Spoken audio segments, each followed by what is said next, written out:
Sejam bem-vindos à Revista Fora, eu sou Carlito Neto, historiador e cientista político, e hoje eu tô aqui para comentar a decisão histórica do STF em separar usuário de drogas de traficante de drogas. Isso ontem mobilizou o país, a gente viu que a votação foi 8 votos a 3 para poder descriminalizar o porte para consumo da maconha. A quantidade ainda vai ficar para ser escolhida hoje, inclusive no momento que vocês vão estar vendo esse vídeo, pode ser que já tenha saído a votação no STF, mas a tendência é que o STF estabeleça ali uma quantidade de 30 gramas para separar o indivíduo que é usuário de drogas do indivíduo que é traficante de drogas, e é importante ter essa separação, porque a própria Lei 11.343 de 2006, que é apontada ali inclusive como a grande responsável por ter feito o sistema carcerário brasileiro se superlotar, já que preto, pobre e periférico passou a ser traficante de drogas, mesmo portando ali apenas um baseado, enquanto o rico privilegiado que mora em bairro nobre, em várias regiões do Brasil, é basicamente um dependente químico. E por que é importante separar o problema de saúde pública do problema de segurança pública? O indivíduo que é viciado em qualquer tipo de droga ou bebida, por exemplo, no caso do álcool, né, tem gente que é alcoólatra,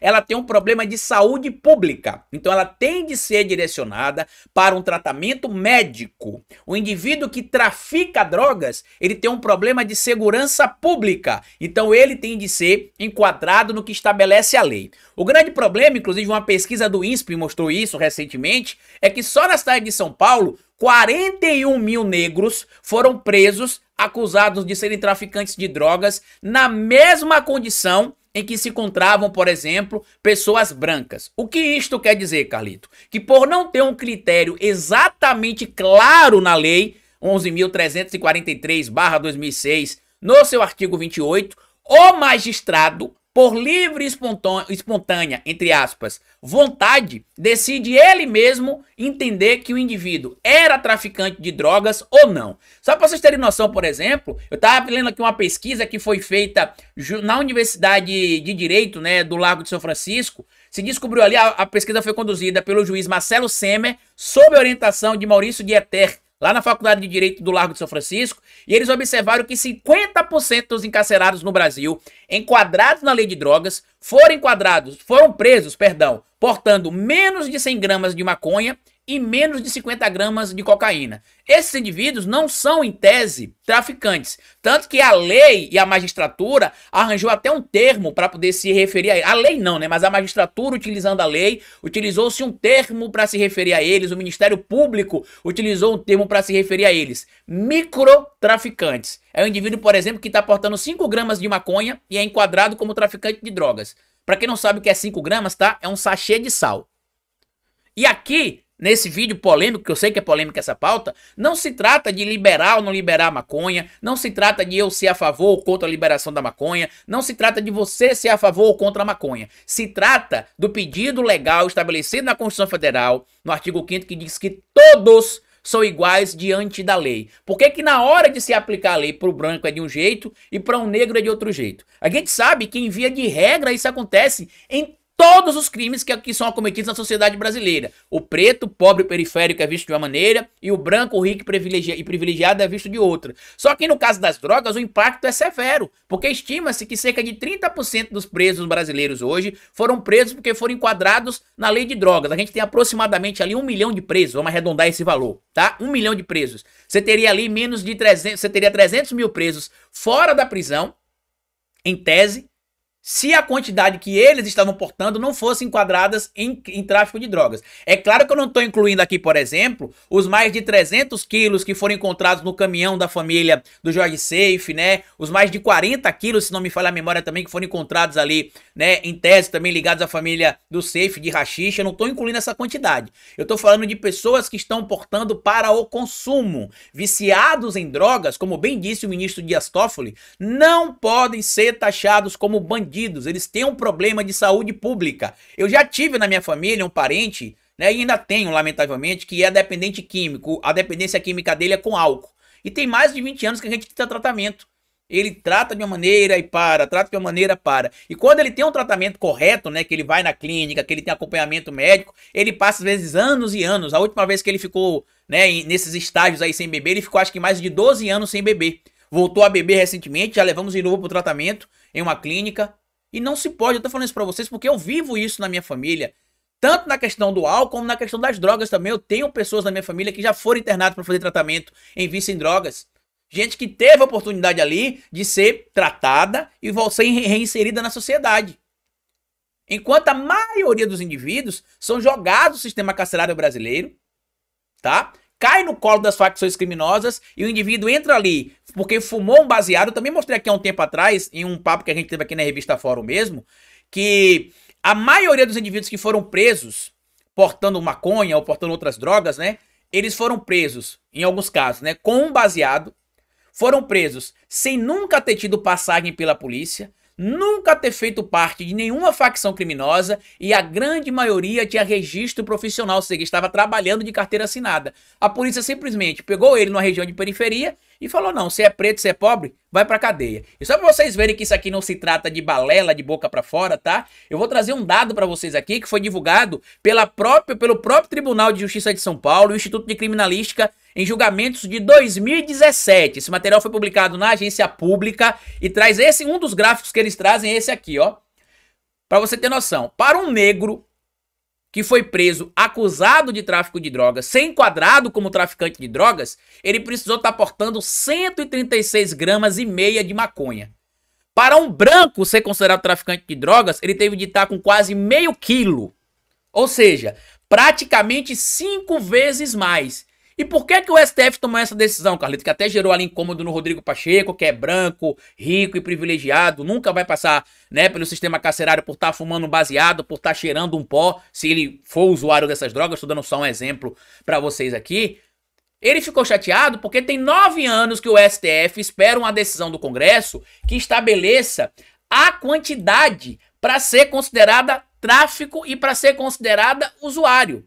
Quando o Guilherme Boulos passou uma entrevista lá no meu canal em 2022, eu falei: Boulos, uma das pautas que eu quero que você encabece na Câmara dos Deputados é estabelecer uma quantidade para separar usuário de traficante de drogas no artigo 28 da Lei de Drogas, a Lei 11.343 de 2006, porque lá não tem. Então fica ali, inclusive a própria lei diz isso, cabe ao magistrado, levando em consideração as circunstâncias do ocorrido, a quantidade, o histórico do indivíduo, decidir se ele é traficante ou usuário. E o que é interessante no entorno dessa polêmica toda que os bolsonaristas estão criando é que não está legalizando drogas como alguns estão espalhando por aí, tá? O que está acontecendo, que o STF está fazendo é o seguinte: olha, a Constituição no artigo 5º fala que todos são iguais diante da lei. E a gente sabe que no Brasil, lamentavelmente, por conta do preconceito, do racismo estrutural, de tudo que existe, não é assim. Tanto que é muito comum você ver um ladrão de uma lata de leite, que roubou uma lata de leite no supermercado para matar a fome dos filhos em casa, ser preso e ficar muitos anos preso ali antes mesmo do julgamento, enquanto o indivíduo que matou 700 mil pessoas por ação e omissão durante a pandemia da Covid-19 tem todo o rito legal respeitado no caso dele, que deveria ser a mesma coisa que acontece com os outros indivíduos. Ou se aplicar o princípio da insignificância, né? Indivíduos que roubam para comer não podem ser presos, porque estão passando fome, já que a Constituição garante a eles, por exemplo, direito à moradia, bem-estar social, educação, saúde. E aí o que é interessante nessa decisão toda é que o artigo 28 fala o seguinte aqui, tá? Para vocês entenderem que não teve nenhuma decisão do STF que legalizou a droga, não. O STF tomou uma decisão para falar o seguinte: vocês não estão utilizando a mesma regra para aplicar a lei para o preto que aplica para o branco. Em via de regra, a gente sabe que acontece assim mesmo, né? Lamentavelmente, o Brasil é um país racista, né? Um país homofóbico, o racismo estrutural tá aí e não dá para negar, isso é um fato. Mas no caso das drogas, é descarado, porque você tem cerca de 30% do sistema carcerário brasileiro, indivíduos presos, acusados ali de tráfico de drogas. É o tipo de crime que mais prende no Brasil. Inclusive, 62% das mulheres que estão presas acusadas de tráfico de drogas porque às vezes tentavam ingressar no sistema carcerário com droga pro marido, que era ameaçado, que se não levasse a droga iam matar ele, a esposa ia lá e colocava. Tem um caso que eu já citei pra vocês aqui em alguns momentos, tanto aqui na revista Fórum quanto lá no canal Historiador, de uma mãe que foi presa por portar, se não me falha a memória, pouco mais de 3 gramas de maconha, acusada de tráfico de drogas. 3 gramas de maconha, gente, é menos de um sachê de sal. Um sachê de sal cheio é 5 gramas. É menos de um sachê de sal. Aí por isso que se criou o termo microtraficantes, para acusar a gente pobre, preta e periférica que tá às vezes usando um baseado ou consumindo outro tipo de droga, de traficante. E aí olha o que diz a lei, pra gente voltar pra lei, tá? Quem adquirir, guardar, tiver em depósito, transportar ou trouxer consigo para consumo pessoal, drogas sem autorização ou em desacordo com determinação legal ou regulamentar, será submetido às seguintes penas. Ou seja, a lei já diz que usuário de droga não é traficante. A lei já diz isso. O STF só está dizendo. A lei já diz, e hoje eles vão decidir, inclusive, como eu falei para vocês, até o final desse vídeo aqui, acho que quando vocês verem, talvez já tenha saído a decisão, eles vão estabelecer provavelmente 40 gramas de maconha para separar o usuário do traficante. Lembrem, usuário é que tem um problema de saúde pública, traficante é que tem um problema com a segurança pública. No caso do usuário, você trata com tratamento médico e medicamento. No caso do traficante, você trata com aplicação da lei. E com o cumprimento legal de pena, se for o caso da condenação ou do cumprimento de pena, tá? Então a lei já estabelece que o indivíduo que usa droga, ele não pode ser considerado um traficante, ele é um usuário, ele é um dependente químico. E aí olha o que diz o inciso 1º aqui sobre as punições que devem ser aplicadas ao usuário de droga, tá? Advertência sobre os efeitos das drogas, inciso 2º, prestação de serviços à comunidade, inciso 3º, medida educativa de comparecimento a programa ou curso educativo, ou seja, o indivíduo vai começar a frequentar ali um procedimento para que ele entenda que usar drogas é algo que faz mal a ele e ele vai fazer um tratamento médico, com medicação inclusive, se necessária. Só que olha o que diz o parágrafo 1º e o parágrafo 2º, olha onde é que está o problema. Parágrafo 1º, tá? As mesmas medidas submetem-se quem para o seu consumo pessoal semeia, cultiva ou colhe planta destinada à prestação, à preparação de pequena quantidade de substância ou produto capaz de causar dependência física ou psíquica. Detalhe, tá? Pequena quantidade, tá escrito aqui, ó, pequena quantidade, tá aqui aí. Pequena quantidade. Quanto é essa pequena quantidade, Carlito? É aqui no parágrafo 2º que entra o problema. Porque quem determinará se esta quantidade é pequena ou grande, se ela é para consumo próprio ou se ela é para tráfico, é o magistrado, que vai ser influenciado pelo relato do policial ou da guarnição que fez a apreensão. Tanto que tá aqui, ó. Para determinar se a droga destinava-se a consumo pessoal, o juiz atenderá a natureza e a quantidade da substância apreendida, ao local e as condições em que se desenvolveu a ação, às circunstâncias sociais e pessoais, bem como a conduta e aos antecedentes dos agentes. Como eu expliquei para vocês, mais de 60% dos presos não tinham passagem na polícia, tinha emprego fixo, não tinha ligação com nenhuma facção criminosa e a maioria foi presa por estar portando uma pequena quantidade de droga, um baseado na maioria dos casos. Se estima aí que cerca de 50 mil pessoas se enquadrariam na quantidade menor que 40 gramas, que foi presa portando menos de 40 gramas de maconha e que é considerada pela justiça um traficante. Volto a dizer, aqui não trata de se trazer informação de se você é a favor ou contra as drogas. Aqui a gente está falando do cumprimento da lei. Por que que a lei é cumprida de uma maneira para o branco e para o preto? É diferente. Por que que a lei é cumprida de uma maneira, como disse o Melo, né? O Ricardo Melo, se não me falha a memória, que é o vice indicado pelo Bolsonaro para concorrer com o Ricardo Nunes, não se pode abordar o indivíduo dos jardins como se aborda o indivíduo da periferia. A gente está claro, e a justiça entendeu que não se pode ser tão descarado como é o caso, no caso da lei de drogas, por exemplo. E aí vocês já viram também, né, que Rodrigo Pacheco, Arthur Lira, já ficaram pé da vida, atacaram o STF, disseram que o STF quer legislar, e é mentira, né, porque o STF esperou 9 anos até que eles decidissem estabelecer uma quantidade ou não, e aí eu fui entender o porquê desse piti todo ali do Legislativo, do Rodrigo Pacheco, do Arthur Lira, e por que esse ódio, né, a gente preta, pobre, periférica, ou por que esse ódio tanto a mulheres, como a gente viu no PL do estupro, né, o PL 1904. E a explicação tá aqui, ó, para vocês acompanharem, ó. 82% dos parlamentares eleitos para a Câmara dos Deputados brasileiros são homens. Por isso que eles têm tanto ódio de mulher. O Congresso, no geral, né? De maioria bolsonarista.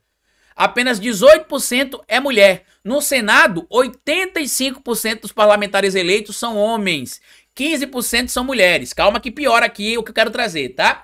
E aqui é onde entra a parte importante do porquê que o Congresso brasileiro quer continuar deixando a lei como está para que continue se prendendo preto, pobre, periférico e salvando branco, rico e privilegiado. 72% dos parlamentares eleitos para a Câmara dos Deputados são brancos. E eu nem vou falar ali os pretos e pardos que se autodeclararam pretos e pardos e que não são pretos e pardos, né? Tem uns que são sim pretos e pardos e tem outros que se autodeclararam pretos e pardos, mas que não são pretos e pardos. No Senado Federal, 67% são brancos. Então imagina aí, como é que você vai querer que uma elite política rica, branca, privilegiada, formada por sua maioria homem, vai pensar em decidir coisas que beneficiem o indivíduo preto, pobre, periférico ou as mulheres? Não vai. Por conta disso, eu quero aproveitar o nosso espaço aqui na Revista Fórum e convocar vocês a irem para as ruas, junto comigo e com outras pessoas no Brasil inteiro, para que o Congresso, diferente do que o senhor Rodrigo Pacheco quer fazer, aprove uma lei que se separe usuário de drogas, de traficante de drogas e que a quantidade esteja estabelecida lá. Porque senão, a gente vai ver acontecer a mesma coisa que acontece hoje. Chega-se na periferia, às vezes vê um indivíduo fumando baseado, leva pra cadeia porque ele é traficante. Lembra que a lei diz que vai levar em considerações as circunstâncias e o local? Ou seja, preto, pobre e indivíduo da periferia é tudo bandido. Essa é a análise que a polícia e a justiça lamentavelmente faz. Os dados que eu mostrei pra vocês aqui, ó, é do Tribunal de Justiça de São Paulo, que traz aqui, ó, que para o indivíduo negro ser preso, acusado de tráfico de droga, ele tem que estar portando 1/5 praticamente do que o indivíduo branco tem que estar portando. Reflitam sobre isso, deixa a opinião de vocês aqui embaixo, quero saber a opinião de vocês, que eu sei que esse tema é muito polêmico, tá? E compartilha esse vídeo nas redes sociais. Grande abraço e até o nosso próximo encontro aqui na Revista Fórum. Até mais.